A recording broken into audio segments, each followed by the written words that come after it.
Good morning students. बेटा आज हम आपको मीटर ब्रिज के बारे में बताएंगे, साथ ही पोटेंशियोमीटर को भी स्टडी करेंगे। तो आप आज सबसे पहले हेडिंग डालिए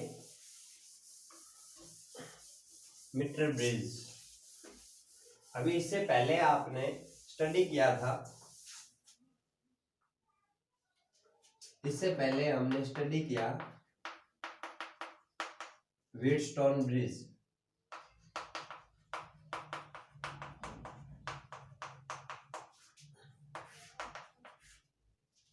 देखो भाई, इससे पहले आप व्हीटस्टोन ब्रिज को स्टडी कर चुके हो, तो ये जो आज आप मीटर ब्रिज पढ़ने वाले हो ये बेसिकली व्हीटस्टोन ब्रिज की ही प्रैक्टिकल एप्लीकेशन है। ठीक है, तो हेडिंग डालें मीटर ब्रिज।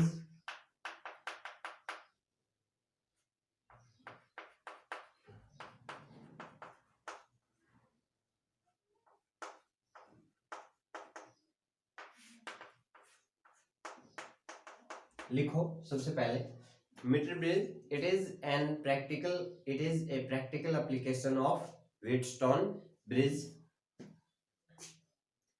कंस्ट्रक्शन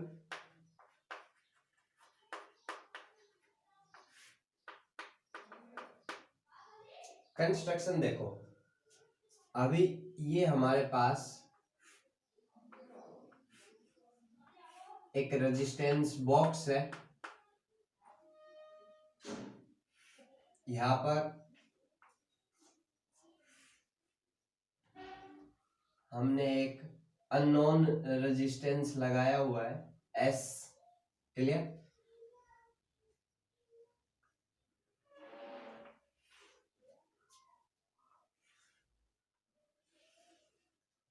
ये हमारा पॉइंट है डी।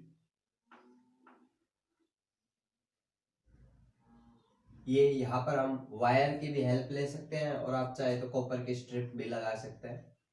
ये हमारे पास हमारी वायर है एसी। क्लियर? अब यहाँ ये जो पॉइंट डी है, यहाँ पर हम क्या करते हैं, एक गैल्वेनोमीटर लगाते हैं और एक जॉकी लगाते हैं। जॉकी जो है, जॉकी का काम सिर्फ इतना है कि ये जो हमारी पोटेंशियोमीटर वायर है इसके ऊपर हम जॉकी को स्लाइड करेंगे और वो करंट को डिनोट करवाएगा। ठीक है, तो जिस पॉइंट पर भी अगर जॉकी के अंदर कोई भी करंट नहीं आ रहा है तो गैल्वेनोमीटर जीरो डिफ्लेक्शन शो करेगा। अच्छा, हम क्या करते हैं, और ये जो हमारा सर्किट है इसको हमने एक बैटरी से कनेक्ट किया हुआ है। ठीक है, अब स्टार्टिंग में कंस्ट्रक्शन के अंदर मैं आपको कुछ पॉइंट्स बताता हूं। सबसे पहले कि metre bridge is basically practical application of Wheatstone bridge. Second, the wire of meter bridge is of constant or manganese material.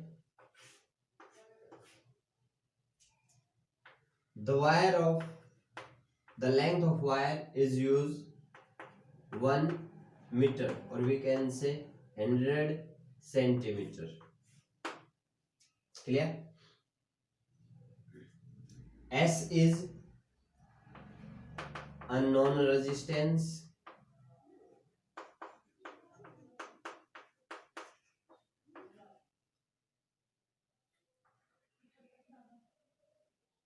R भी रेजिस्टेंस बॉक्स है। यहां से हम ले लेते हैं कि R हमने रेजिस्टेंस लगाया हुआ है, R रेजिस्टेंस हमने यहां पर फिक्स किया हुआ है। G गैल्वेनोमीटर है,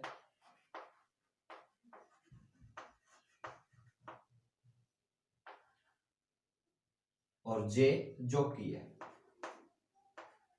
J डिनोट्स जॉकी। क्लियर? अभी ये जो हमारी एसी वायर है इसकी लेंथ 100 सेंटीमीटर है। हम क्या करते हैं, जैसे ही आप सर्किट के अंदर करंट फ्लो कराएंगे, हमने क्या किया, ये जो हमारे पॉइंट्स हैं, इनको हम एक बैटरी से कनेक्टेड है अज्यूम कर लेते हैं इस चीज को। अब जैसे ही सर्किट के अंदर करंट फ्लो होगा, हम एक चीज और मानकर चल रहे हैं कि small R is resistance per unit length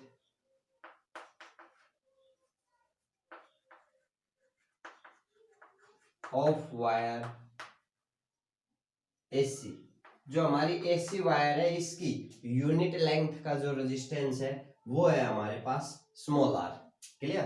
तो अभी हम स्टार्ट करते हैं। आपने व्हीटस्टोन ब्रिज में पढ़ा कि जब when bridge is balance, when bridge is balance, जब ब्रिज बैलेंस होता है उस समय हमारे पास इक्वेशन होती है, then we have P by Q is equals to R by S. P by Q is equals to R by S. अभी आप कहेंगे सर हमें यहाँ पर R और S तो नजर आ रहे हैं, लेकिन P और Q कहाँ पर है? ठीक है, तो यहाँ पर हम सर्किट को सोल्व करते हैं। देखो, जैसे ही आप जॉकी को AC वायर पर स्लाइड करेंगे तो ये लाइंस आपको अपनी लैंग्वेज में नोट्स के रूप में लिखनी है। When we slide jockey on potentiometer wire AC, then at point J, galvanometer shows zero deflection. Then bridge is said to be balanced. We note the length AJ. हमने AJ length को note किया और उसको हमने बोल दिया कि ये कितना है, L सेंटीमीटर है।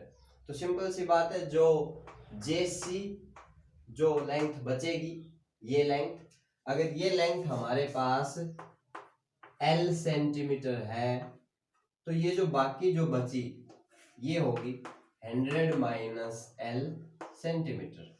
क्लियर? तो इस चीज को हम यहाँ डिनोट कर देते हैं। तो जैसी हमारे पास हो गई 100 माइनस L सेंटीमीटर। अब देखो, मैंने आपको जस्ट यहाँ पर बताया कि small R is the resistance per unit length. Unit length का जो रेजिस्टेंस है वो स्मॉल आर है।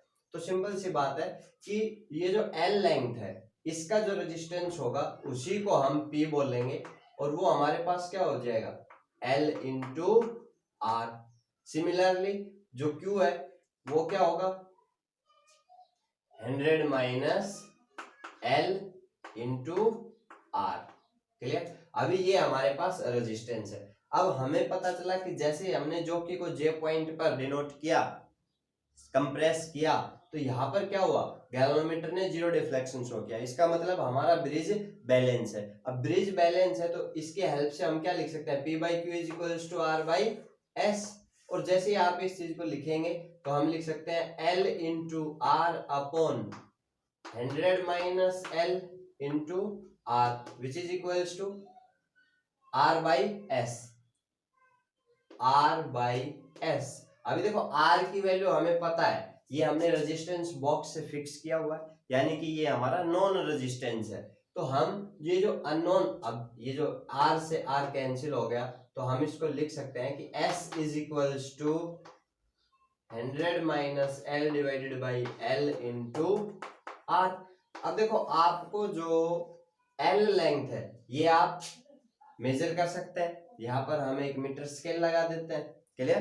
तो L लेंथ हमें पता है, 100 माइनस L की वैल्यू हमें पता है, और ये जो R है ये आप रेजिस्टेंस बॉक्स से यहाँ फिक्स करेंगे तो सिंपल सी बात है, ये जो अननोन रेजिस्टेंस है इसको हम फाइंड आउट कर सकते हैं।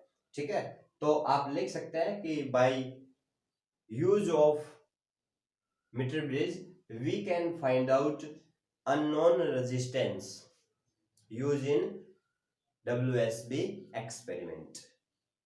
क्लियर? तो अभी हम मीटर ब्रिज के बेस पर ही या व्हीटस्टोन ब्रिज को सोल्व करते हुए एक छोटा सा न्यूमेरिकल करते हैं। देखो,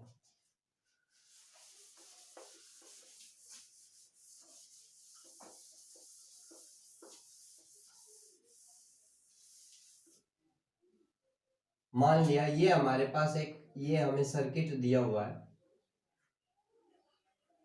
एक रेजिस्टेंस, दूसरा रेजिस्टेंस, तीसरा रेजिस्टेंस। इस रेजिस्टेंस की वैल्यू है 1 ओम, इस रेजिस्टेंस की वैल्यू है 5 ओम, इस रेजिस्टेंस की वैल्यू है 4 ओम। क्लियर। यहां पर हमने पैरेलल में एक और रेजिस्टेंस लगा दिया,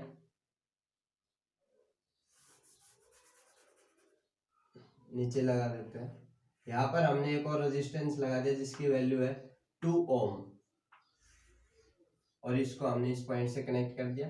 एक रेजिस्टेंस हमने यहां लगा दिया, अगेन 2 ओम, और इसको हमने यहां पर कनेक्ट कर दिया। अब देखो, और ये जो हमारे पॉइंट्स हैं इनको हमने एक बैटरी से कनेक्ट किया जिसका पोटेंशियल डिफरेंस है 4 वोल्ट। अब आपको इस सर्किट को सॉल्व करते हुए ये बताना है कि इस सर्किट के अंदर कितना करंट, आई की वैल्यू क्या होगी, कितना करंट फ्लो होगा। क्लियर। अब ये सर्किट देखने में थोड़ा बिल्कुल अटपटा सा लग रहा है। अब हम इसको व्हीटस्टोन ब्रिज की फॉर्म में लिखते हैं। ये पॉइंट हमारे A, B, C and D. Clear. अब इस सर्किट को हम एक और टर्म में लिख सकते हैं। यहां पर देखो, ये हमारा पॉइंट है ए। अब सिंपल सी बात देखो, ये जो 1 ओम रेजिस्टेंस है ये ए पॉइंट से कनेक्ट है, साथ ही ये 2 ओम रेजिस्टेंस भी ए पॉइंट से कनेक्ट है। तो हम यहाँ पर इसको डिनोट करते हैं, ये 1 ओम। क्लियर। ये पॉइंट ए है, ये पॉइंट हो गया हमारा बी, ये पॉइंट। क्लियर। अब बी पॉइंट से हमने 2 ओम रेजिस्टेंस को कनेक्ट किया हुआ। क्लियर। और जो कहा जा रहा है सी पॉइंट पर। क्लियर। तो ये हमारा सी पॉइंट हो गया। अब देखो, ए से बी तक 1 ओम रेजिस्टेंस, बी से सी तक 2 ओम रेजिस्टेंस। अच्छा, अभी बात आती है ए से डी या फिर सी से डी, यहां पर कितने कितने ओम के रेजिस्टेंस लगेंगे। अब देखो, ए से डी की अगर हम बात करें, ए से डी 2 ओम, सी से डी, सी से और डी के बीच में 4 ओम का रेजिस्टेंस लगा हुआ है। ठीक है। अच्छा, अब पॉइंट बचते हैं बी और डी। बी और डी के बीच में हमें रेजिस्टेंस दिया हुआ है 5 ओम। क्लियर। तो इस तरीके से आप इस सर्किट को WSB के फॉर्म में रिप्रेजेंट कर सकते हैं। अब यहां से आप देख सकते हैं कि जो हमारा ब्रिज है वो बैलेंस है। कैसे? अगर हम इसको P, Q, इसको R और इसको S बोलते हैं, देन अकॉर्डिंग टू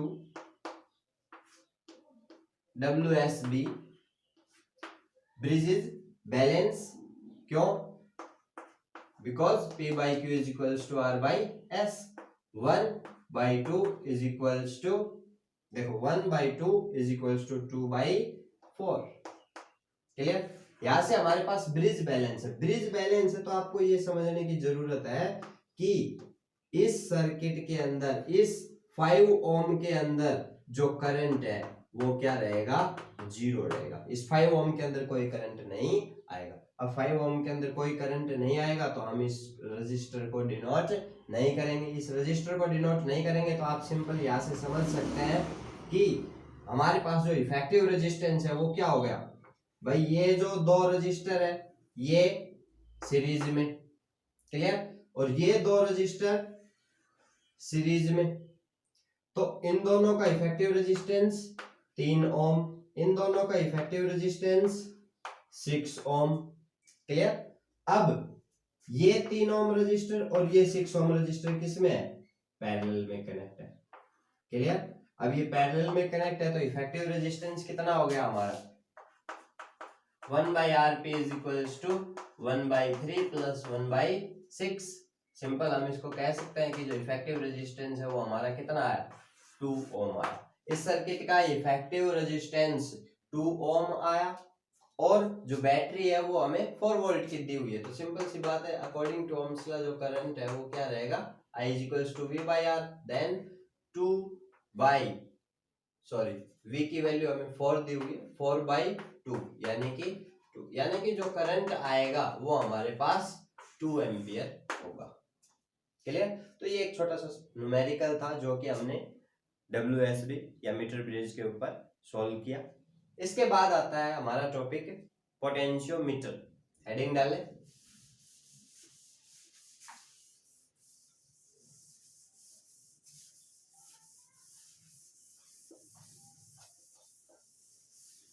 लिखो potentiometer, it is a device which is used to measure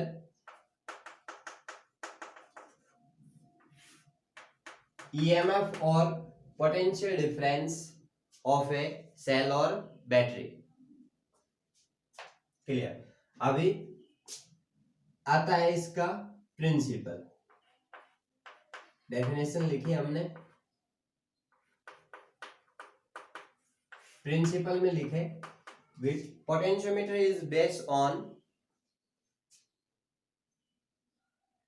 the principal that voltage drop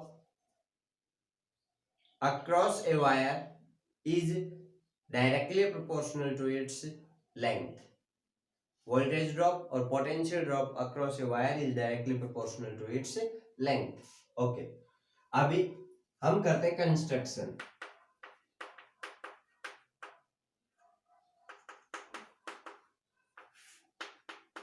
construction के लिए देखो, अभी ये हमारे पास हम एक सर्किट लेकर चलते हैं जिसके अंदर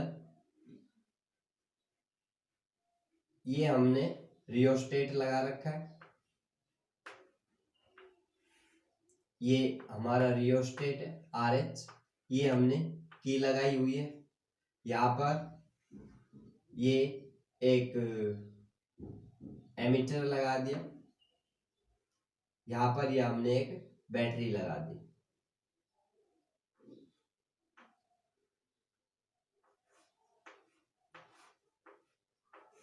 क्लियर?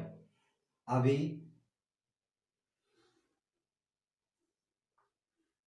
ये हमारे पॉइंट्स हैं A और B। इन दो पॉइंट्स के बीच में हमने क्या किया, एक पोटेंशियोमीटर वायर जो कि किस मटेरियल की है, कॉन्स्टेंटन और मैंगनीज। इस मटेरियल की वायर को हमने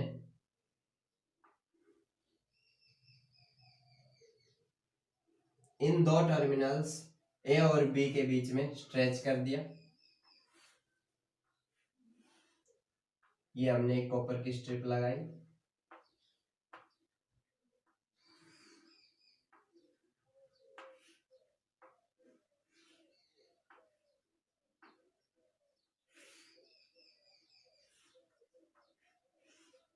और इस कॉपर की स्ट्रिप के अंदर हमने ये जो हमारी वायर थी इसको स्ट्रेच कर दिया, टाई कर दिया, और हमने टर्मिनल्स ले लिए।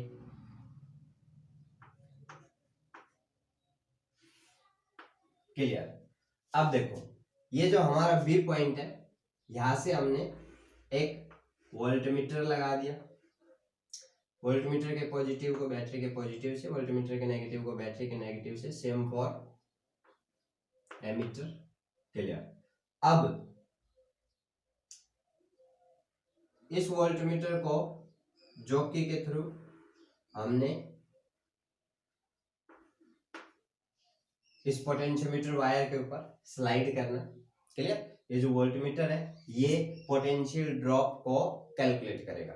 अच्छा, हम क्या करते हैं, स्टार्टिंग में इस की को क्लोज करते हैं। जैसे ही आप की को क्लोज करेंगे, रियोस्टेट की हेल्प से हम इस सर्किट के अंदर कांस्टेंट करंट फ्लो कराएंगे। तो कुछ कंडीशंस हैं जिन, अगर वो कंडीशंस होंगी तो ही हमारा पोटेंशियोमीटर जो है वो वर्क करेगा। तो सबसे पहले जो कंडीशन है वो क्या है कि जो सर्किट है उसके अंदर करंट कांस्टेंट फ्लो होना चाहिए। A constant current must be flowing in the circuit।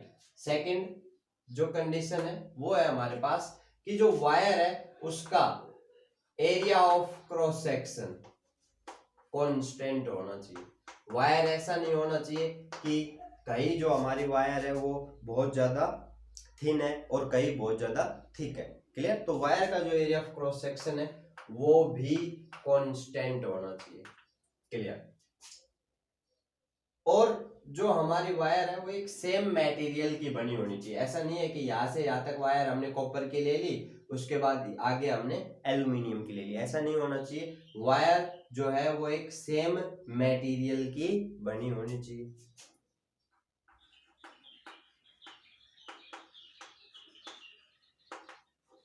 Okay. और अगर हम कंडीशन लेकर चले तो भाई टेम्परेचर जो है वो भी हमारा कांस्टेंट होना चाहिए। ठीक है? अगर ये हमारे पास कंडीशंस हैं तो हम क्या कह सकते हैं? देखो, अकॉर्डिंग टू ओम्स लॉ,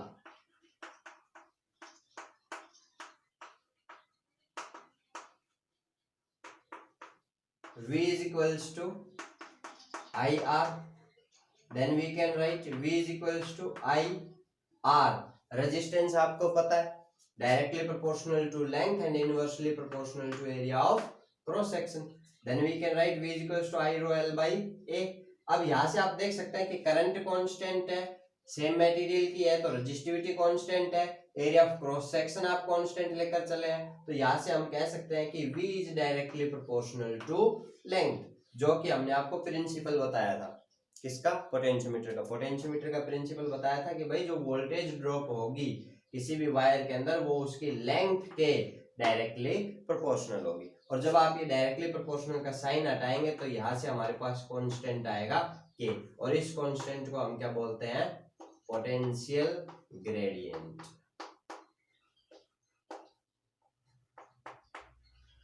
ये है हमारा पोटेंशियल ग्रेडियंट, या फिर इसको हम और क्या बोल सकते हैं?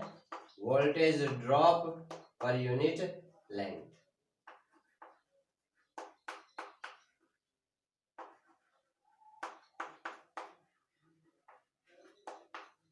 क्लियर? ये जो के है इसको हम फाइंड आउट कर सकते हैं V बाई एल। ठीक है? पोटेंशियल ड्रॉप पर यूनिट लेंथ। तो ये आपका पोटेंशियोमीटर था। यहाँ से आप देख सकते हैं कि किसी भी वायर के अंदर जो पोटेंशियल ड्रॉप होगा वो उस वायर की लेंथ के डायरेक्टली प्रोपोर्शनल होगा। ठीक है? तो यहाँ से अगर हम ग्राफ ड्रा करना चाहें वोल्टेज ड्रॉप और लेंथ के लिए, अगर आप एक ग्राफ ड्रा करें voltage versus length, voltage drop versus length, तो हमारे पास सिंपल सी बात है, जो ग्राफ होगा वो क्या होगी? एक स्ट्रेट लाइन होगी कि भाई जितनी ज्यादा लेंथ होगी उतना ही ज्यादा वोल्टेज ड्रॉप होगा। हमें एक स्ट्रेट लाइन देखने को मिलेगी। ठीक है? तो आज आप इतना स्टडी कीजिए। यहाँ से आप के की वैल्यू भी दे सकते हैं, के की यूनिट भी दे सकते हैं। V बाई एल है तो सिंपल सी बात है वोल्ट पर मीटर, ये हमारी यूनिट रहेगी के की। क्लियर? तो आज आप यहाँ तक स्टडी करिए। कल हम आपको पोटेंशियोमीटर की 3 एप्लीकेशन है उनके बारे में स्टडी करेंगे। Thank you.